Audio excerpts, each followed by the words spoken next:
Admittedly, after talking last night a little bit about Shamrock and Awe, I got to thinking, was it actually possible to see Shamrock and Awe starting today rather than next week? Because while it would deviate from the previously set norms that we've seen the past 2 years in standard marketing, we also haven't seen events be console exclusive before, so it kind of called for the possible shakeup of all items really, similarly to the release windows of the dubbed DLC packs, the Black Ops Pass, because we haven't seen this sort of formula just yet, so it's hard to accurately depict map releases, especially zombie stuff, and so therefore pretty much the entire marketing window is relatively uncharted territory for Black Ops 4. But the point being, I entered 9 AM today and at my desk ready to get some work done, and then also in the back of my mind, maybe we'd end up seeing the event drop and maybe we'd end up getting something huge in an update, but fortunately that wasn't the case. What we got in Black Ops 4 is actually really lackluster by all accounts, so it's a really small update, but it's not the only thing that happened in the COD world today. So in this video, we're going to be breaking into 2 sections, talking about the Black Ops 4 update and what really changed here, and then also what really happened within the Call of Duty world overall. So that said, let's start out with the Black Ops 4 update. First things first, you'll jump in and see immediately when you get to that main menu something a little bit differently. That being Blackjack's gun game, which will kick us off into the playlist changes here for this week, in which Blackjack's gun game is the featured playlist, the one right on that home tab. And so this is your standard gun game, but with various different weapons on offer compared to just the base weapons we'd see in normal gun game. So that being the Cap 45, the Rampage shotgun, the Switchblade X9, the Damon 3XB, the SWAT RFT, and the Cha-Ching melee weapons are all in the rotation here, so if you don't have any of those weapons, it's a decent way to get your hands on it for even just a little bit of time if you haven't done so already. So that's something that's available right now for you guys to jump in and play around with, probably for a week, maybe 2, depending on how they end up articulating this featured playlist schedule, because we do have a couple of things up on deck. This actually isn't one of the ones that we thought it would have been, because we've seen again from that roadmap of Operation Grand Heist, things like Bare Bones, things like Infected, things like Prop Hunts. So Blackjack's gun game was something we've seen before and not necessarily a newer one, so it might be a filler featured playlist until next week when we end up seeing something maybe introduced with Shamrock and Awe. Outside of that, we end up seeing we also have Team Tactical Mosh Pit coming back within Black Ops 4. This is a 3v3 mashup of TDM, Kill Confirmed, Search and Destroy, and Domination. It's a much smaller of a scale, and so it might actually be a little bit slower pace compared to what you're normally used to, but it's still a ton of fun. It's something that originated way back in the golden era of Call of Duty, so you might recognize this from other games in the franchise, but it's back for a second or third time now, I believe, within Black Ops 4. Another featured playlist this week sees the return of the Endurance Chaos Mosh Pit coming back, this being 2 times the score limit and such for Kill Confirmed, TDM, Domination, and Hardpoint. Now, this has previously been a rather sweaty playlist, so you might run into some fool teams here trying to absolutely decimate your team, but it's something that if you go in solo, you might have a little bit of a tough time, but if you play with a couple people, you should be able to get a handle on it pretty easily.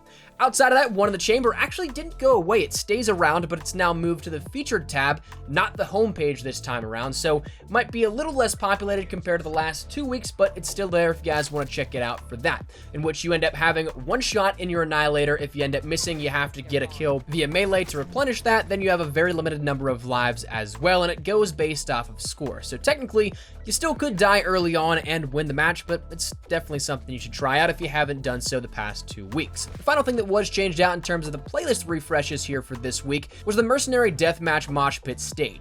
Unfortunately, we no longer have any sort of hardcore Mercenary Deathmatch Mosh Pit or anything like that, but it is something that for those of you guys that want to play the deathmatch modes, it's definitely available now, and as a solo player, it could be a safe haven of some sorts, but you still get the luck of the draw of matchmaking. Outside of that, we end up seeing that there was the shop update, and that was actually the only other thing that changed here within Black Ops 4. That shop update bringing us 2 things in particular out of the weekly items, nothing out of the special order just yet. That still has 9 days left on PlayStation 4, and if I'm not mistaken, a few more days before that Crash the Distraction uniform comes to Xbox One and PC.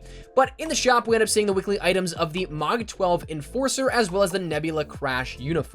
Now, the MOG 12 is something that we've seen for quite some time. It was actually in the original trailer for Operation Grand Heist, but it was held off from an initial offering and now is available in the shop for $10. Now, I'm a huge fan of Mastercrafts in this game, as I think it's only one of the few things that you can actually see in-game in a first-person perspective, but I'm not really a fan of that price tag and on the weapon itself.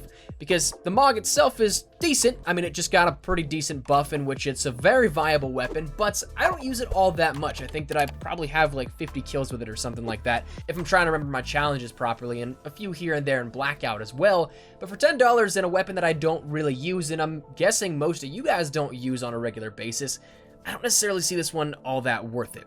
So it is something that does have slight, air quote, reactive phases. It's not a reactive camo. It's a mastercraft, so you can't transfer it to any other weapon. All it does with those different levels of kills is see the badge sort of light up in different frequencies. That said, that's the MOG 12 Enforcer Mastercraft. Finally made its way into Black Ops 4, and the only other item, again, that changed out was the Nebula Crash uniform, which sees it transferred from 0 to Crash now. So maybe we end up seeing a Nebula uniform later on down the line for every specialist, but it's not necessarily all that much new to me because we've seen it before. Now, the big thing coming back to it is that we didn't see Shamrock and Awe.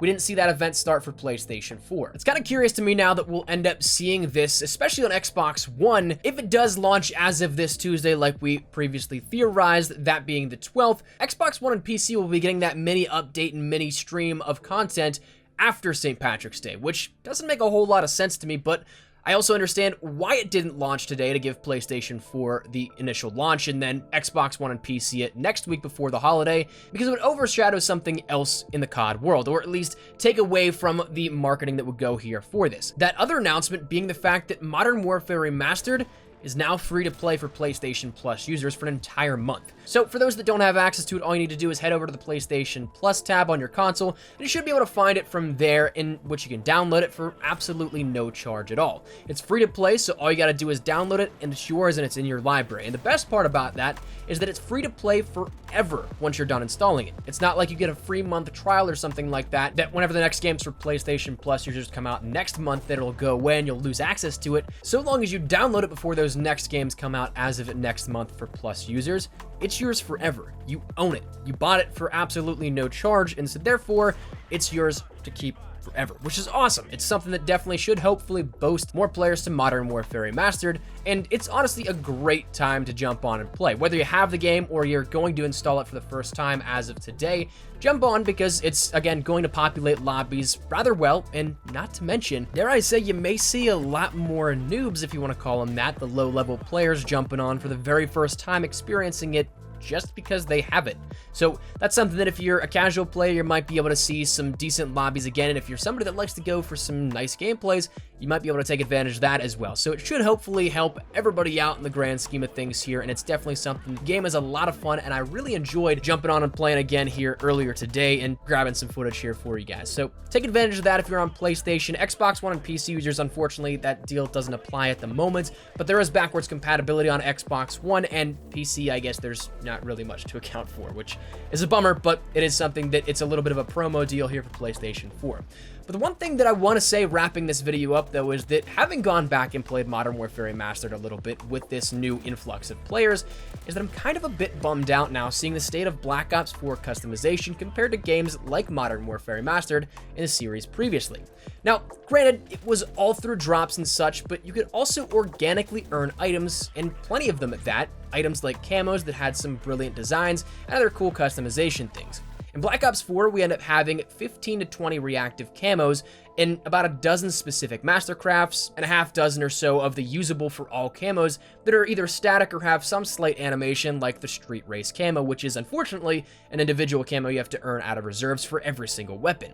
But when you take a look at it, Modern Warfare Remastered has, in these categories, 22 classic camos, 23 Copperhead Collection camos, 1 Days of Summer camo, 22 Lionhead Collection camos, 1 Shamrock and Awe camo, and 22 Arctic Wolf Collection camos. That's a total of 91 camos right there, and sure, Modern Warfare Remastered had a full year to implement this stuff, but compared to Black Ops 4's 5 months, we're well below the pace at which these were introduced when you try and compare them. They don't match up one-to-one, and in a game that's a first-person shooter like Black Ops 4, like Modern Warfare Remastered, the only customization options that to me are worth it are things like camos. And that's also not even to mention the fact that there were weapon kits within Modern Warfare Remastered, which I guess you could add a very long stretch compared to, say, the Mark II weapons that are different variations of those. but it's still insanely unequal for the amount of kits to variants that we may end up seeing by now in Black Ops 4 and also at the end of the life cycle. So I feel like we just need a full stop of those useless filler items like stickers and tags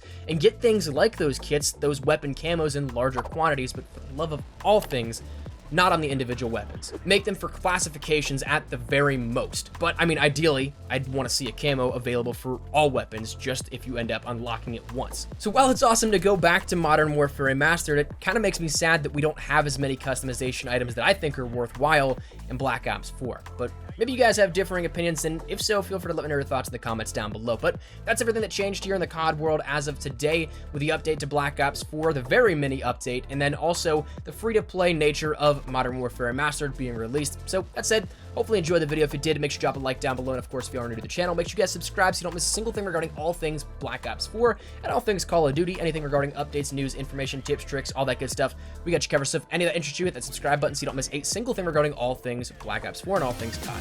That said, if you guys also want to follow me over on Twitter and Instagram, there's the best places to get connected outside of YouTube. Practically live on both those. If you guys want to strike up a conversation, ask me a question, whatever it may be, that link is down there in the description below. Well, that said, another way, thank you guys all so much for watching. My name is Espresso. I'll see you guys later. Take care, and peace.